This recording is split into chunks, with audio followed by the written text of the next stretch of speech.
Soper, and this is Teen People, the podcast where I interview real people who were in Teen People magazine as young adults. Teen People featured real teens in every issue, printing their full names, ages, and locations. This makes them really Googleable today, in a way that Teen People's creators might not have imagined when they founded the magazine in 1998. Where are these real teens now? Let's find out.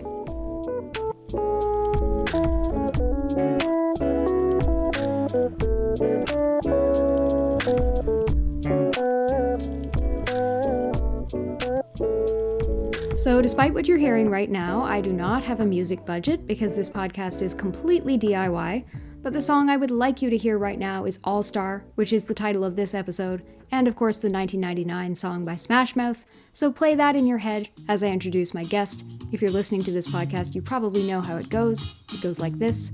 That's enough of that. Onwards. I'm a librarian, and while this isn't a books and authors podcast, many of my guests are authors or journalists. Like my guest in this episode, Amar Shah, who lives in Florida. In the late 90s, Amar was a member of the Teen People News team, which was a remote opportunity for young journalists, like high school, university-age journalists, to support Teen People's entertainment and human interest reporting on the ground in their own communities.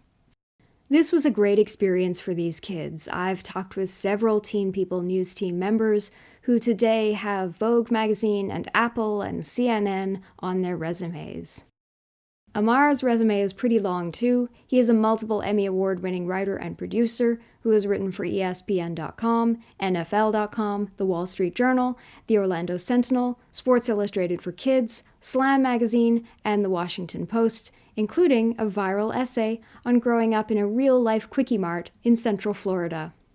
Amar was not only a Teen People News team member, he wrote reviews for the Teen People Book Club and became a Teen People columnist, writing about personal finance for teens. By the time Amar was working for Teen People in his late teens, he already had experience creating content for a major print magazine. In the mid-90s, Amar became a kid reporter for Sports Illustrated for Kids. He was memorably photographed with Shaquille O'Neal on the cover of the May 1996 issue of the magazine. The two are wearing matching jerseys, shorts, and sneakers. Amar's uniform is not kid-sized. He is wearing ginormous clothes as Shaq picks him up off the floor by the shoulder sleeve as Amar peeks out from the neckline of his enormous jersey. It's a funny picture. You can find it on my Twitter and Instagram at TeenPeoplePod. The amazing thing for me is that I swear I remember this picture. I might have even had a free promotional copy of this issue of Sports Illustrated for Kids from a Scholastic book fair. Or maybe it was a poster on the wall at the Scholastic Book Fair. In any case, when Amar reached out to me last year and sent me this picture, I swear I remember it from my own childhood. I don't know, I'm a very visual person. Speaking of Scholastic and basketball, the first book in Amar's middle grade contemporary basketball trilogy, The Hoop Con, is out from Scholastic Press in October 2023. As a librarian, I know that authors love pre-orders. It lets their publisher know they've got a winning author on their hands and makes it more likely that the publisher will give the author more book deals in the future. It's like me, as a podcaster, I love reviews. It lets the app know that my podcast is kind of a big deal and the algorithm should boost me up into more people's feeds, which is me asking you to please leave a review of this episode before you go. So with that said, I encourage you to pre-order Amar's debut novel for the kids in your lives. You can find links in the notes for this episode, or go to your local bookstore and ask them to set aside a copy for you when it comes out. So let's get started. As is typical for me and for this show, we kind of go all over the place. We talk about Amar's time in the Teen People orbit. He tells me about his teenage crushes, and he shares a couple of really personal stories, one involving a dear friend he met online through Teen People's news team, and the other involving the aforementioned story about his dad and the convenience store gas station that his family owned and operated when Amar was a kid. If you've seen Hari Kondabolo's documentary The Problem with Apu, or if you've seen an episode of The Simpsons, you'll know what we get into here. We talk about Amar's viral Twitter thread turned Washington Post essay, where he pushed back a bit on the critique of Apu from The Simpsons as a racist stereotype. Now, that's not to say Apu isn't a racist stereotype, but Amar's perspective is actually one of appreciation and nostalgia. We'll get into that a bit later. For now, speaking of appreciation and nostalgia, let's talk about Teen People magazine, shall we? It was my senior year in high school, and I was on the local newspaper called the Orlando Sentinel, and we had a whole high school section. And I got an inquiry from my editor then that, hey, Teen People is hiring for this news team, and the deadline is coming up within the week, and you should apply. So I think it was like probably before the summer was over. I sent my application. I think I faxed it in to them. And then they also had a website, or they had a portal on AOL. And I got in touch with the screen names of the editors that were running it. And I formed kind of like a friendship and a bond with them, and, kind of had a double prong approach where I wanted to make sure that I got onto that news team. So I kind of like pitched the digital version of it on AOL to those people there, along with obviously the coordinators and the people who were making the decisions on the print side. So it ended up working, and I ended up getting on to the first version of the news team. And our coordinator, her name was Vicky Nam, and so she was awesome, and she had an entire team of young people at her disposal. And for a lot of us, we were remote based, right? Back then, I'm going to steal your words. And we were all connected via AOL. So we were all connected via screen name. So that's how we got to know each other, was through our buddy lists. And I remember I had a whole Teen People list, and I got to know so many people, via chat through that entire process. So after I graduated from high school, I went from Orlando, Florida, all the way to the University of Illinois, which is in Champaign, Illinois. So two very different climates, two different, areas of the world and areas of the country. And I had an amazing freshman year where I got to do so many different things with Teen People during that time period, whether it was interviewing Tatiana Ali for like the first anniversary issue, or whether it was, me going and showing my skin routine by going shopping at Walgreens and having a photographer follow me around, which is crazy. I didn't realize that I was in my Abercrombie and Fitch phase, along with I had dyed my hair blonde, or I had blonde streaks. It was the first time in my life I think I ever did that. And I think it was the last time I ever did that. So it was an intriguing time. I think that what started off my interest in Teen People was I actually was published by Sports Illustrated for Kids. So I was a member of that Time Inc. family. I was lucky enough to be on the cover of Sports Illustrated for Kids with Shaq. And remember, at that time period, Time Inc. was like all the biggest magazines, in the world were under that umbrella. And obviously, all these years later, things have been broken up, and print is no longer king. But for the late and mid '90s, there was nothing bigger than Sports Illustrated for Kids. And then when People magazine branched off to Teen People, I mean, it was akin to going viral on Twitter. Getting your name, your byline in that magazine was huge. And to be associated with that publication, I was 18 or 19 at the time, was a really big deal, because you were in all of the newsstands across the country and all of the different pharmacies and the grocery stores. And so in my mailbox in Canada. Yeah, exactly. And so, for me, I mean, look, I won't lie. What sparked my interest in Teen People was seeing Jennifer Love Hewitt on the cover. And I remember I actually bought the poster, and it hung in my freshman year dorm. So I don't know how I got it, but I ended up I still remember her in that iconic red sweater. And then, we all went to that first anniversary party. I think it was in January of 1999. And that was an insane time period. I think it was about a dozen of us that flew down or drove down to New York City, and we had obviously only known each other through AOL. So meeting people in person was kind of crazy because you form these bonds, with all of these different people, and then getting a chance to meet them in person was pretty awesome. I remember we did a tour of the Time Life building. We got to meet, all the people that were on the editorial staff, and then later that night, I forgot where we went, but we went. I mean, it was star-studded for that time period. I remember that party. There was the cast of She's All That was there, and obviously, I did have a small little crush on Rachel Lee Cook, who I think is very reminiscent of either the Natalie Portman, Jennifer. I can see a kind of a trend going on. Um, but Dule Hill was there. I don't think Freddie Prinze was there, but they were the members of LFO. Um, I remember Little Kim, Genuine, and Ananya, who was one of the VJs from MTV. So it was star-studded. But I remember I was so heartbroken because I thought that Jennifer Love Hewitt would be there. I think Carson Daly may have been there or may not have been there, but I knew that he was dating her at the time. So, I was a little jealous. But she never ended up, going to the party. But the fact that it was that first foray into like getting to see all these celebrities and, mixed it. But it was more for me, it was meeting all those people that I, got to know online. And so that was pretty remarkable.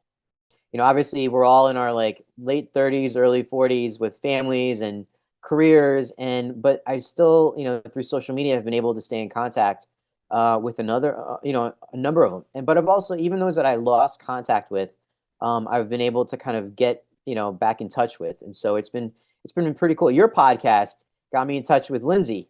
And so that was cool because we think we completely forgot about each other. And then, I was like, wait, she went to Dr. Phillips. She's 2 years, and then, obviously as the decades go by, you form your own life and you get into the routine of things. And so it was cool to just reminisce about how impactful that time period and that publication was, for a number of us. Because, even after the news team, I got a chance to continue to be a contributor, to the magazine.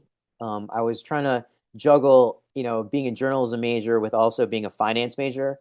And so the perfect combination I came up with was providing teens financial advice through like a semi column that I had, for about a year or two with teen people when they kind of did a bunch of, investment and financial advice.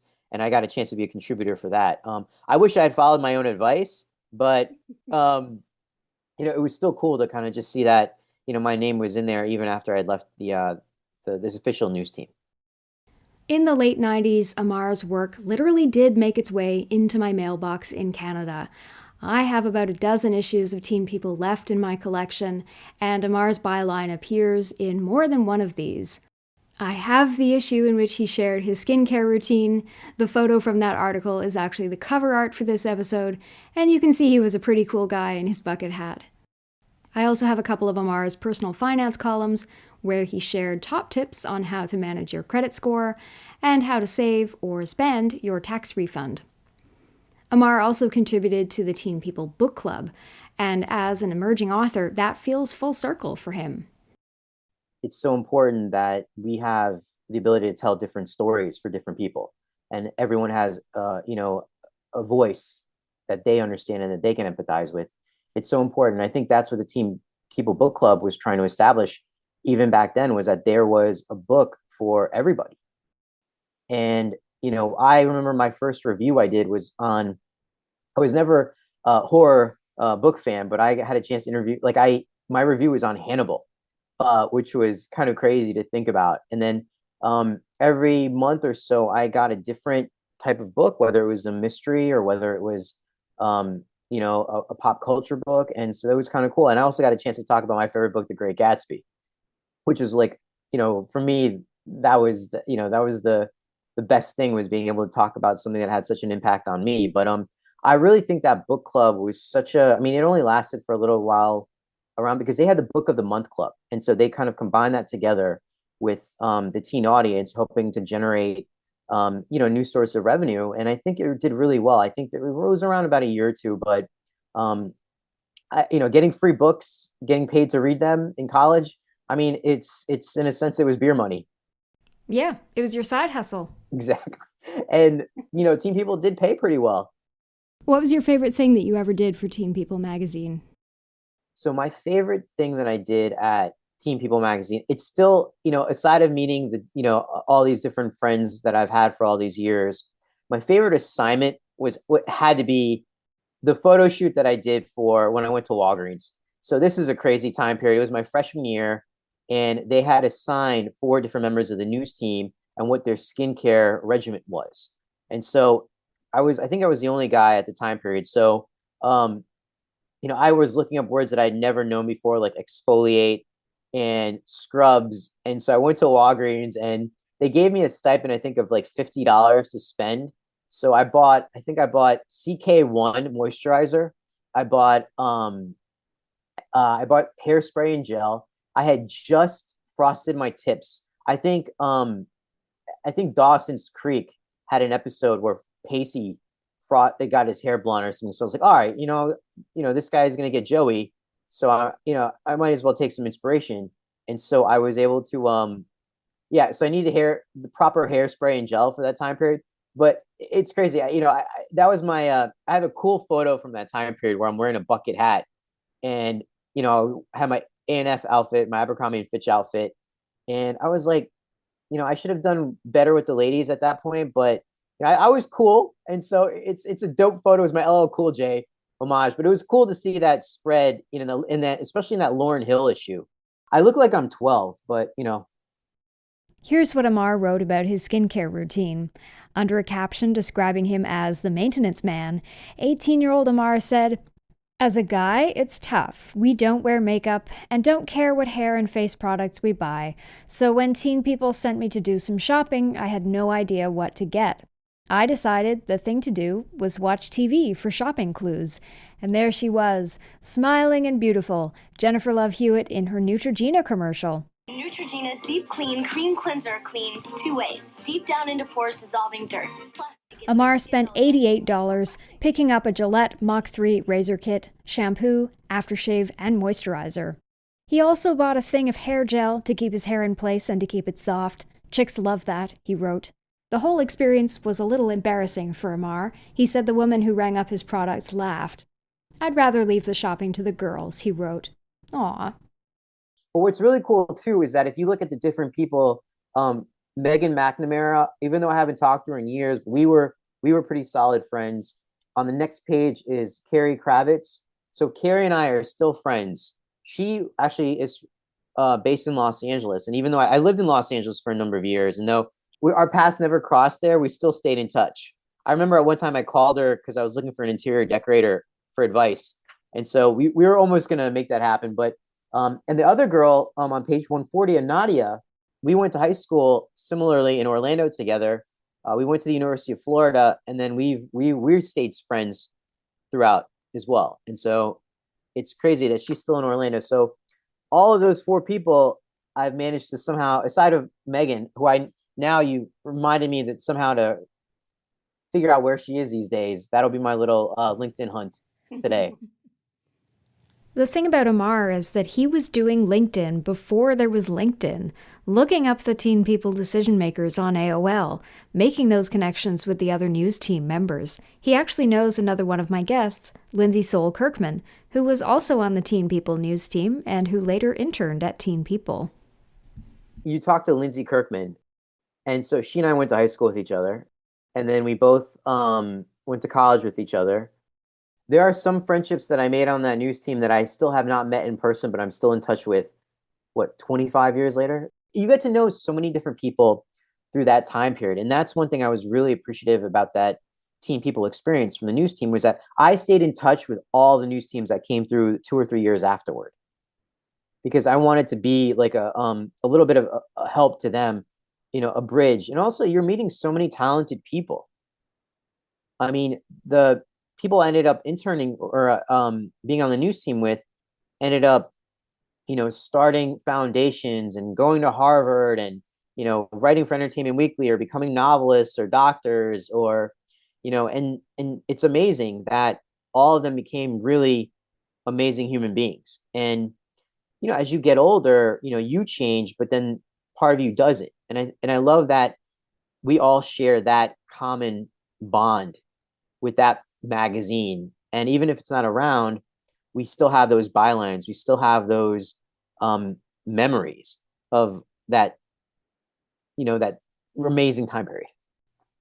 Especially with our Teen People group, we were all on AOL, right? And so we were all across the country in so many different states. So you got to know people on so many different levels because I think I was one of the older members because I was the first one in college.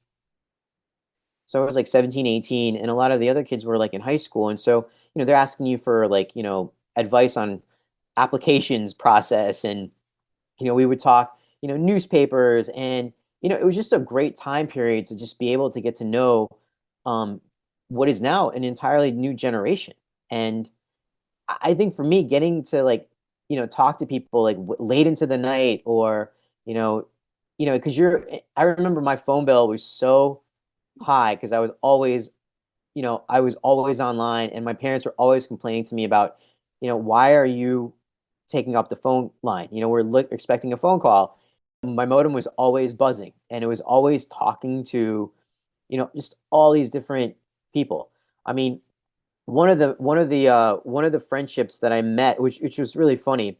There was a guy named Rock Shum who went to NYU and he was on the news team as well. We met briefly at the Teen People party, but then we ended up working together at ESPN. And so we would always talk about that connection. And to this day, he still remains one of my good friends.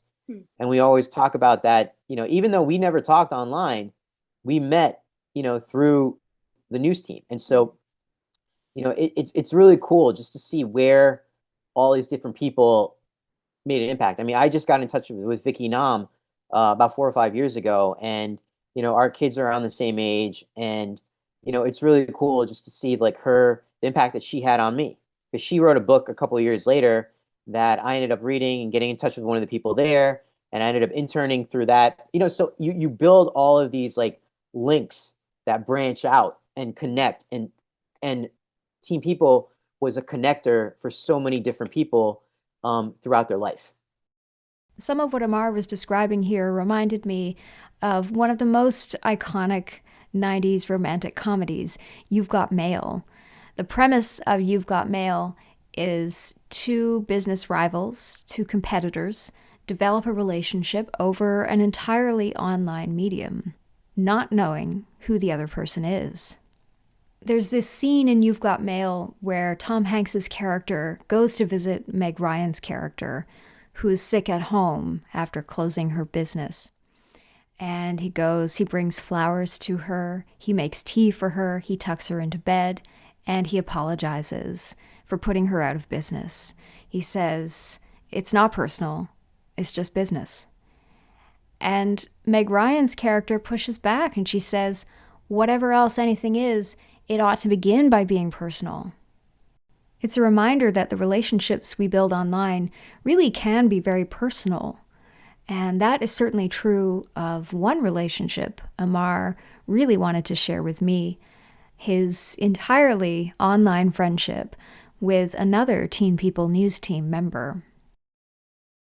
There was a girl named Erin Layton who was a member of the news team in the second year, I think, of '99. And we became really good friends on AOL. And we also became sort of like, writing friends where I would send her some of my work and she would give me feedback. And we formed this incredible friendship through a couple of years. And then I would say around 2000 or 2001, I went on to chat with her and someone responded from her screen name to say that, oh, Erin's not here. She's in the hospital. And then a couple months later, I messaged again and her sister answered on her behalf to let me know that she had passed away. And so it was, it's a gut check to you and it traumatizes you that someone that you had formed this real friendship with and someone who I didn't even know what she looked like, but she was a member of the news team. And, we were, I remember it's such epic conversations and arguments and disagreements. And, she was a year or two younger than me, but, 18, 19, 19, 20. And, I saved a lot of those conversations, right? Because she was such a wise soul for that time period, at that age. And, and a lot of it was, I would give, she would give back. And we had this great camaraderie. And when I heard this news, obviously, like, you don't really think about something like that. But then all these years later, um, I was working on my first book, and I was looking obviously through, I not only collect um, items and artifacts and letters and all that. I used to save conversations from, great conversations online with people. And I had an old hard drive where I'd save those. And it was for the first time I opened them up, and I was like, wow, we would talk for 3, 4 hours at a time and have these like pages and pages of dialogue. And when I got back to Orlando in like 2017 from living in LA, I knew she had two sisters, and, I don't, it was weird to try to get in touch with them. But I got in touch with one of her sisters, and I was able to send those conversations to her. And, obviously them losing their sister, it was, crazy, catastrophic and traumatic. But to be able to give to them her own words, that I had saved, I think was, I mean, obviously it was probably very, it probably impacted them in a lot of different ways, but I think it also gave them something that her impact lasted on, for someone she never met for all these years. And, she sent me a picture of what she looked like in real life. And I was like, it was just nice to know the name, to the screen name and the face to the screen name. And then, her other sister got in touch with me, and I was able to just share with them a little bit of her. And that was because of Teen People that I forged just like this incredible friendship. And we were both wanted to be authors and book writers. And, I would love to tell her now that, I have a book coming out. And if it wasn't for her, I don't think I would be the writer that I am now. Wow. And no, it was because of your podcast. I found, I actually found this like feedback. It was from February 22nd, 2000. And her screen name was Berry Pops 3, and mine was The Truth for All. And so she gave me feedback for like my first novella that I ever wrote, and she had like 15 points of feedback. And I was able to share that with, I sent it to her sister. And, I'm like, it's crazy. You never know the impact that people will have on you in the most interesting of ways. It's so true. I'm sorry that you lost that connection, but I'm so glad you were able to connect with her family. It was awesome to be able to connect with them and just share that story. And I hope it gave them, something of, a little comfort through all these years. I mean, I can't even fathom what they went through, but, for me, knowing her, even in the digital realm, that person had a huge impact on me. And to let them know that their sister still all these years later, it was talking to me, I hope it, helped them in some capacity. What's one conversation with her that sticks out to you today? I think being able to peel the layers back as a writer, where, I thought I was the young F. Scott Fitzgerald, and she'd be like, no, you're a 19-year-old writer who's trying to find his voice. And so she was so wise, like I said, beyond her years, and such an amazing writer. And, she would share with me her work. And I think during that stretch of time, you were able to open up to people that you never would be able to open up in real life, because, you never met, you don't know what the person looked like. And so it gave you a little bit of more room to share a bit of yourself, through the combination of all those chats. It was, the feedback, it was like the retorts back. It was just like the camaraderie that we had, about life. And I know she loved J.D. Salinger, and I loved F. Scott Fitzgerald. So we would talk, Franny and Zoe and The Great Gatsby, and, just being able to, and she loved the Angels, or like, the Anaheim Angels. And that was a big thing that, her dad, I think, was a big baseball fan, and I was a big baseball fan. And obviously there is a character that I created in my book that was inspired by her, that had her characteristics. And so I want that to be a little bit of a homage, or, to honor her memory. Hmm.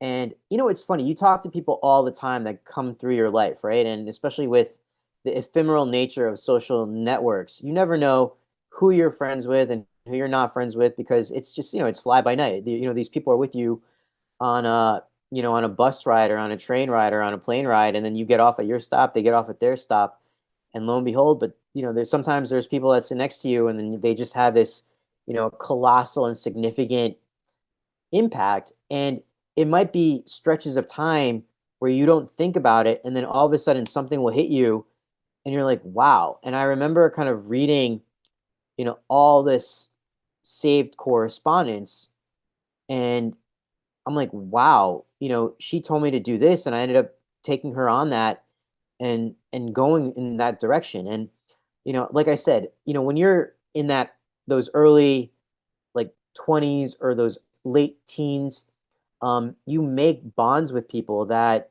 can echo through the generations. And it's very, it's really special to feel the presence of someone, even though, it's just through like a virtual conversation. And it almost feels very film like, but this is my movie, right? And this is my special correspondence with someone that, I have this special bond with. And, you go back, you're like, oh, what were we arguing about that? And then you're like, oh, that's what it was. And it's just, and they're like your own jokes, your own, like, um, inner language that you form. And, and it was because of Teen People, and it was because of this news team that I got to know her. And, like I said, it was really cool to be able to open up that box that I, in a sense, that had been tucked away, and rediscover it, and then be able, all these years later, to reach out. And I know it was really tough, probably, for them to hear from me about someone that was so special to them, but I at least wanted to let them know that this, Erin was as special to me all these years later, um, that she was even back then.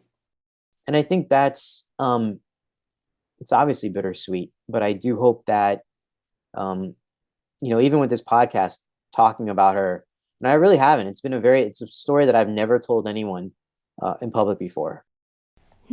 Thank you for sharing that story with me.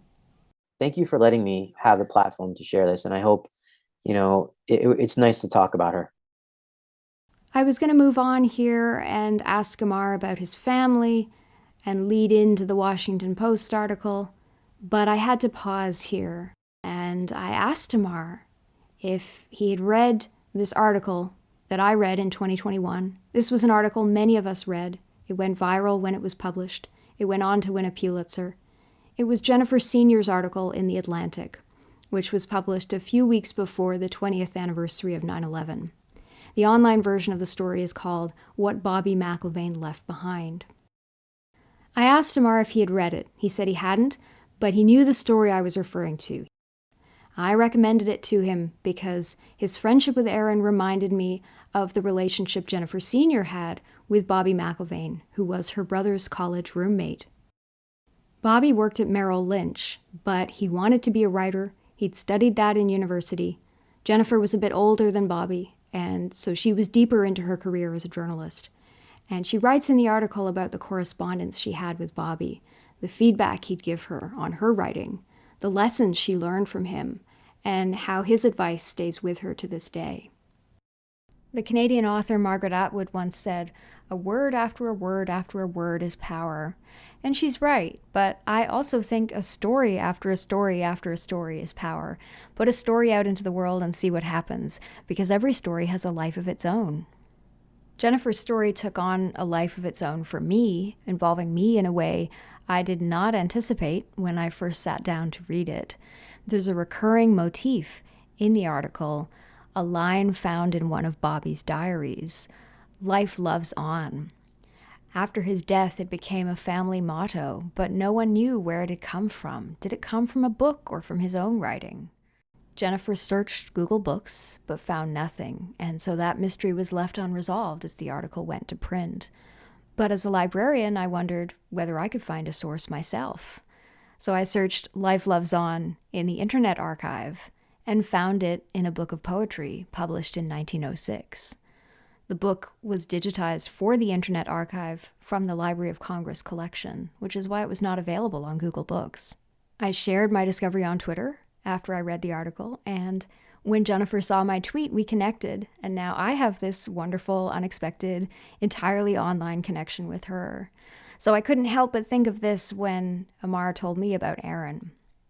The other reason I thought about Jennifer's article in this context was that Bobby McIlvaine had a Kobe Bryant story, which Jennifer writes about in her article as this kind of backstory trivia about her friend's brilliant life. In the early 1990s, Bobby McIlvaine was a high school athlete, and he played a basketball game against another high school athlete, Kobe Bryant. He scored 16 points off the future NBA star and his team. I mentioned this to Amar because I did my homework, and I know that he has a Kobe Bryant story too. I met Kobe when he wasn't even in the NBA. He was just drafted. And I got a chance to talk to him for 30 minutes. This was like the summer of 1996, or no, the fall of 1996. And he was in high school. I was in high school. We were just talking about that life and him starting out. And it was pretty awesome just to talk to somebody my own age. And that's when I was a writer for Slam magazine. And there's a really famous cover of all these of Kobe and that entire draft class for Slam magazine. It's like iconic, and it was shot in Orlando. And then you can see him, but he's hiding his hand because he'd broken his hand, so you can't see his hand. But then 2 years later, the Lakers ended up practicing in our high school. And so Kobe was there with Shaq, who I met again. But Kobe remembered me from 2 years before, and we talked again about that. And then, it was amazing. That dude gave his jersey, his shoes. So, he gave me his jersey. He gave the shoes to some of the kids on the basketball team. And, it was just impact, like that kind of soul can happen. Obviously, it's Kobe Bryant, so it's, larger than life. But it was a small little story of like when I was like 16, 18 years old that still impacted me all these years later. And, obviously that's a bigger, higher profile character, but, there's also different people like Aaron who have that impact on you on even more of a visceral level. Yes. Yes, because it's so personal. Yeah. And like I said, and then that was one of the beautiful things about being online at that time period, was that you are able to share parts of yourself that you would never be able to share with other people. And, you're talking about your fears, your haunts, your, like I said, your vulnerabilities, and that other person is doing the same thing. And what I found out from Aaron's sister was that she was a very private person. And, there's probably things that she never shared with other people, but she shared those with me. And you realize that when people are able to do that, that's a very important role that you have to them as they have for you. And, I think, now that I look back on that Teen People journey, that friendship was it's still one of the most personal things. And obviously I have friendships with other people that I talk to, ever so often, but, that was a light that continues to shine for me. Beautiful. Well, let me ask you about your family. Since we're getting into more personal territory here, you're a first-generation American? Yes. So my dad came to America in 1968 as a skinny 17-year-old who spoke no English, and he ended up coming to the Northeast in New York. And then 4 or 5 years later, my mom was 19.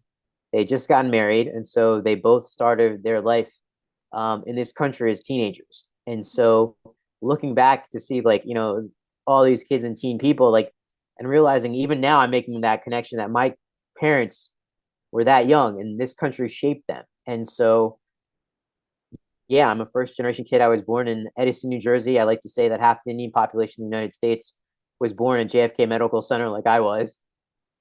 So, um, but yeah, it's been a huge impact for me to, and now especially as we're getting older, to understand the impact and the sacrifices that they made, coming to this country, learning things for the first time, making mistakes, making the right moves, just being able to lay the foundation so I can talk to you today. And coming to the United States at such a turbulent time as well. Oh, I mean, I look at the year of 1968, and it was, as you said, it was one of the most, it was one of the craziest times in American history, with obviously from, Martin Luther King getting assassinated, uh, the riots, going on. There was just a lot going with the Vietnam War, and I don't know whether he like didn't know it at the time period of what was going on, or the time he was living in, but it's amazing that they thrived um in the around that time period. I mean, I remember like I said, my dad graduated, in the early 70s when there was no jobs available, there was high inflation, and so he was pumping gas. He had an electrical engineering master's degree, couldn't get a job, but he had to put food on the table, and lo and behold, that impact of pumping gas ended up impacting him to the point where he's like, look, I don't want to work for somebody else as an electrical engineer. I want to be my own boss. And so he was moonlighting as a convenience store owner along with working at Merck full time, and having you know me, and so my mom and my dad both ran that store with little old me in the corner. And but it was that impact as a entrepreneur that inspires me today. And I think that's what helped me go after teen people, to be like, what, that's what I want. I want to go after it. I want to be on that news team. And, just like they did, of hustling and bustling to find that right opportunity, I took that same inspiration for myself and decided to go after the things that I want. Hmm. In 2018, you wrote an essay for the Washington Post in defense of Apu Nahasapima Petalon from The Simpsons. God bless you that you can actually repeat the last name, because I can't. You wrote about the criticism of Apu, who was voiced by a white actor, and the criticism of his characterization as racist. But you were responding to the documentary The Problem with Apu, and you said, I didn't feel anger or defensiveness as I saw the conversation unfold. Instead, I felt a rush of memories of my family's second home, a Phillips 66 gas and shop in Central Florida. You said that when you saw The Simpsons as a child, you couldn't believe that someone like your dad was on TV. Mhm. So for me, my take was obviously a little bit different than Hari's. And I'm talking about Hari Kondabolu, who was the director and the comedian who made the Simpsons documentary with Apu. And Hari and I have known each other for a long period of time. We actually interned together in DC. And it's funny because Teen People helped me get that internship. It was through Vicky's book that I heard about the internship program, and then I ended up interning there. So, everything kind of comes full circle. So when I watched the documentary, what I didn't understand is that he interviewed all of these comedians and all of these like famous people, but he didn't interview anybody, or he didn't present anyone that actually worked behind the counter. And I thought it was I didn't agree with his take. And I had my own story to tell that I think would shed more of a light and to give a little more nuance to this discussion. Because I'm not saying I didn't agree with some of his points, but I thought there were a lot more semantics that were involved with that discussion than, oh, it's just a stereotype. Because guess what? There were Indian American families. My dad has an electrical engineering degree, so he's as, you know, educated as the doctor or the lawyer, but he decided to follow what his heart told him, and that was to buy his own business. And yeah, I mean, is it as glamorous as some things? But you know what? So many of us lived that life, and I wanted to tell that story, that I saw the lens of America, through the people that came through that store, whether it was the employees that worked with my dad or for my dad, whether it was the local customers who came through. I got a complete 360 of life. I wasn't just, speaking to one type of people or one group of people. I saw all of America.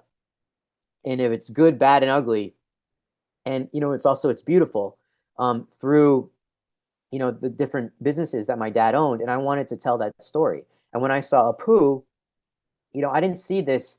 Yeah, I mean, did I like the fact that it was voiced by Hank Azaria, a white actor? No, but I also knew that character was also the most well-rounded of all those stereotypes that were on that show. And I think that's what I saw. Was I didn't see a stereotype. I saw someone who was a full-fledged person, not just a personality. And I saw that in my dad. And Time Magazine called my dad the real life Apu, which I still kind of laugh at these days. But so many people resonated with that viral thread. I think it did 11 million impressions. And I think it got people from different sides of the aisle to have empathy for each other, and that I realized was a story that really resonated with everyone.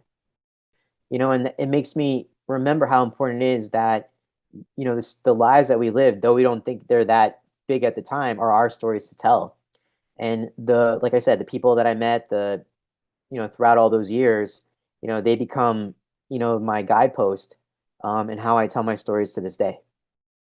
When Amar reached out to me in 2022, he was so excited to connect and said he couldn't wait to be on my podcast. And I love that enthusiasm. I love his eagerness to share his stories. That's really the heart of this podcast. As a librarian, I think of myself as a story keeper. And as a podcaster, I think of myself as a storyteller. Before Amar and I wrapped up our call, I asked him the question I ask all of my guests. What advice would you give your younger self today? Think long game, because all the things that you want to do, you'll be able to accomplish. Just be patient with yourself. And also be patient for the right girl to come along, because she will, and you'll marry her, which I did. So I was lucky. But yeah, I mean, like I said, I had, this Teen People experience was phenomenal, and I'm really excited. And thank you for giving me an opportunity to chat about it. I actually wanted to do like an oral history of Teen People magazine, and then I saw that you had already done it, and so I was like, I did the oral history of the movie Varsity Blues when I was at the NFL as a big project, and so I love this format. What you're doing is awesome. So this has made my day. I'm so glad to hear it. Thanks, Amar. All right, take care. You too.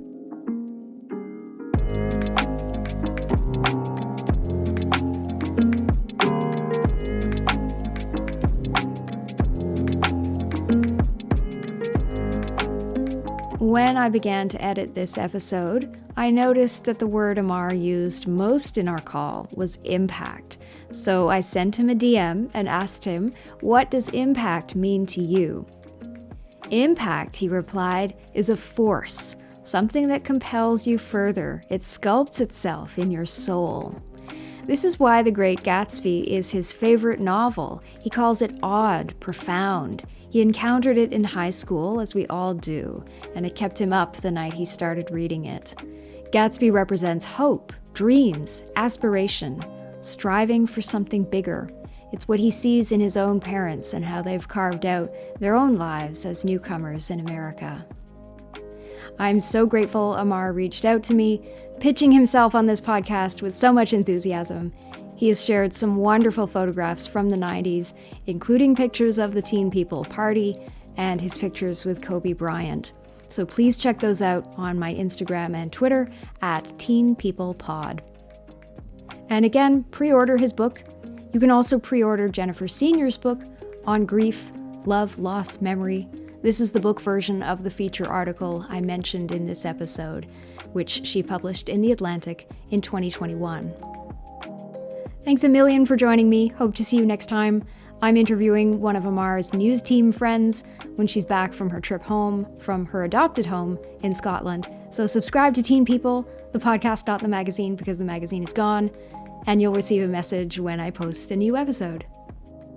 I'm always on the lookout for new guests, so if that's you and you'd like to talk with me about teen people and how you're doing now, please connect with me at Teen People Pod. Take care, everyone. Bye for now.